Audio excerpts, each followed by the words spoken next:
Good morning. I'm Judge Frank Caprio. Throughout my 38 years on this bench, I thought I had seen every form of human frailty, every excuse, and every shadow of regret. But what unfolded in my courtroom on this particular Tuesday morning was something that didn't just challenge the law.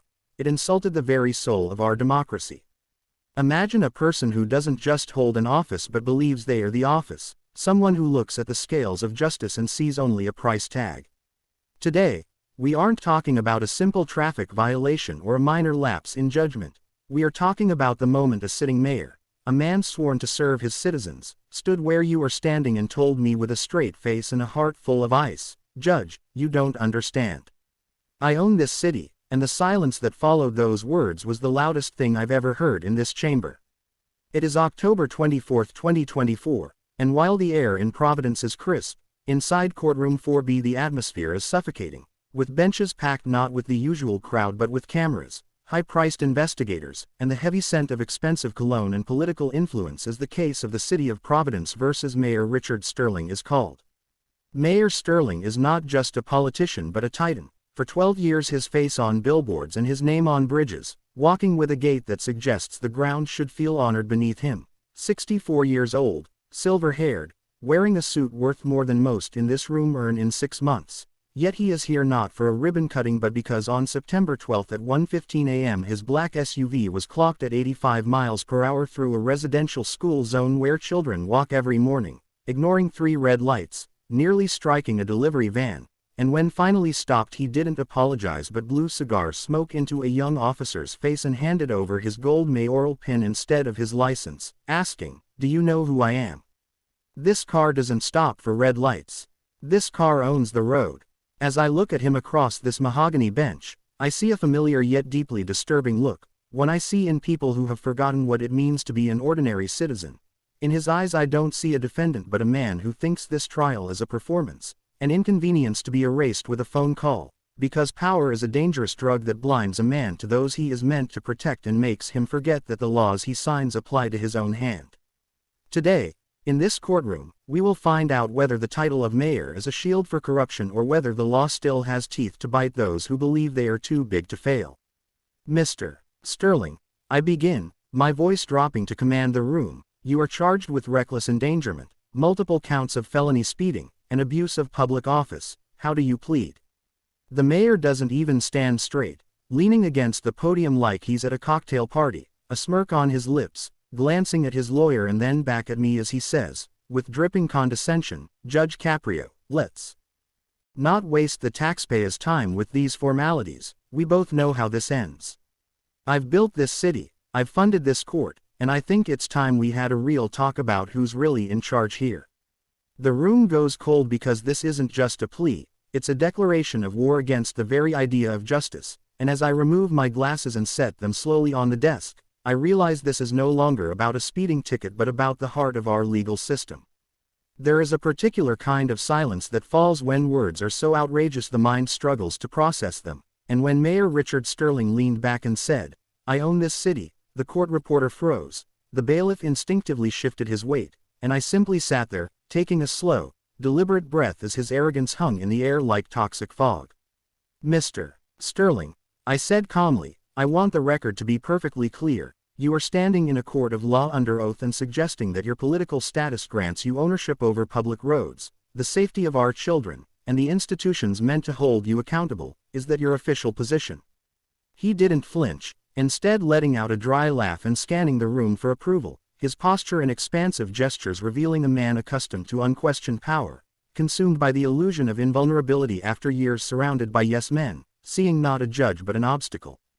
"Judge Caprio, let's be realistic," he replied aggressively, boasting of billions in development, stadiums built, departments appointed, insisting that when he's in a hurry it's because the city is in a hurry, and claiming the officer who stopped him didn't understand the hierarchy and needed saving from an embarrassing mistake. As he spoke, I watched his hands and eyes drift toward the press, speaking not to the court but to the cameras, reframing recklessness as leadership, a classic tactic of corruption. "The hierarchy," I repeated, because in this courtroom there is only one hierarchy, and it begins with the Constitution, not a donor list. I signaled for the evidence, and the body camera footage played, showing the black SUV tearing through the school zone, the engine roaring with total disregard for life, the stop itself, and the mayor's face lit by red and blue lights. Not the face of a leader, but of a man offended that the world had not moved aside.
On the spot, we hear Sterling's voice through the speakers, distorted but unmistakable, telling the officer to roll back to her station and inform her captain that Richard Sterling is moving, threatening that if she doesn't comply she'll be walking a beat at the docks by Monday.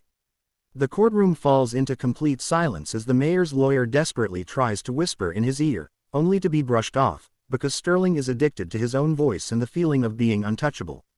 I lean forward and say that the officer he threatened has a name and a family, and that she was the only one in that school zone actually doing her job to protect the city, reminding him that he doesn't own the city, he was supposed to serve it, and for the first time his smirk falters, a nervous twitch appearing at the corner of his eye as he struggles with being told no. Evidence and video may be powerful but cold, so to understand the depth of his arrogance I decide to introduce him to someone he didn't notice that night, calling Mrs.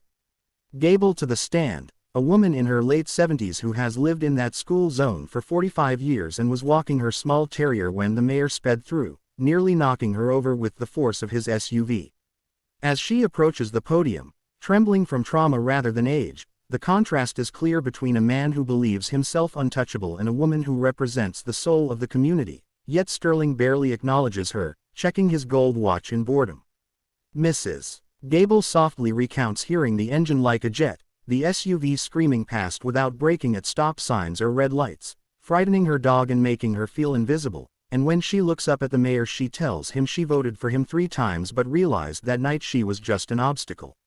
Sterling's response is chilling as he whispers dismissively to his lawyer about litigating a scared dog, drawing gasps from the courtroom and igniting a controlled fury within me, because this is the moment his arrogance becomes dangerous and reveals his complete disconnection from the people he claims to serve.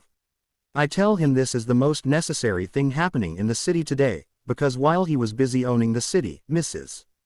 Gable was busy surviving his ego, and that the hierarchy he claims to sit atop is built on people like her, and if they move, he falls. As Mrs. Gable returns to her seat, the public judgment in the room is already clear, but the case is far from over, because cornered men reveal their true selves, and realizing intimidation has failed, Mayor Sterling approaches my bench, ignoring the bailiff, and leans in to whisper about handling things like adults, signaling his final, fatal move toward a backdoor deal.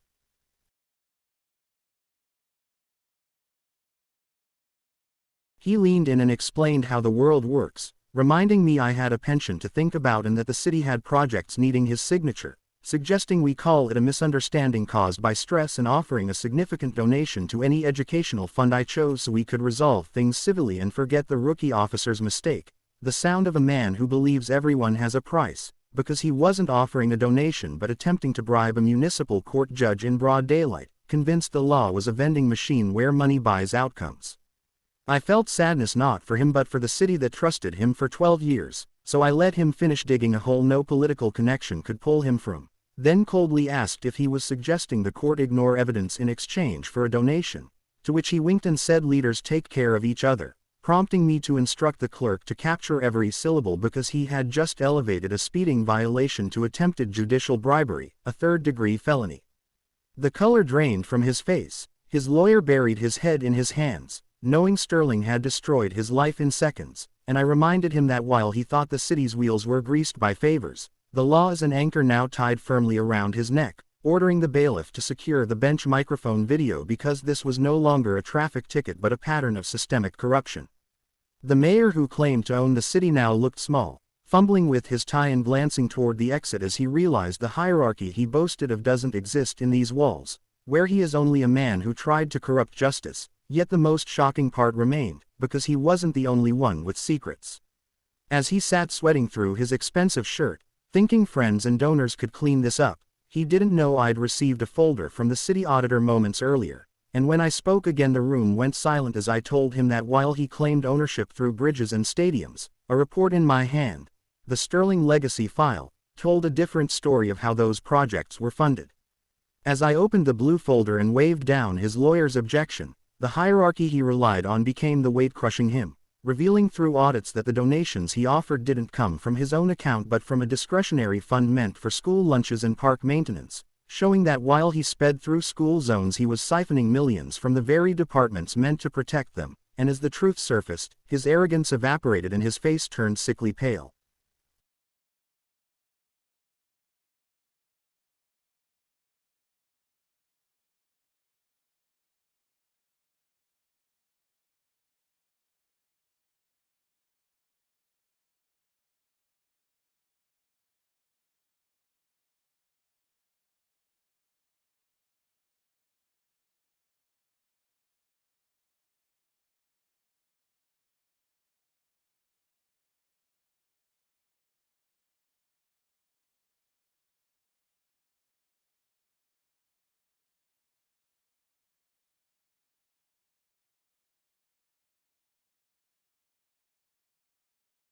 A gray shade settles over his face, the purest form of physiognomy, as the mask of a great leader slips to reveal a petty thief beneath, his eyes fixed on the blue folder like a loaded weapon because it proves his so-called ownership of the city was theft from its citizens.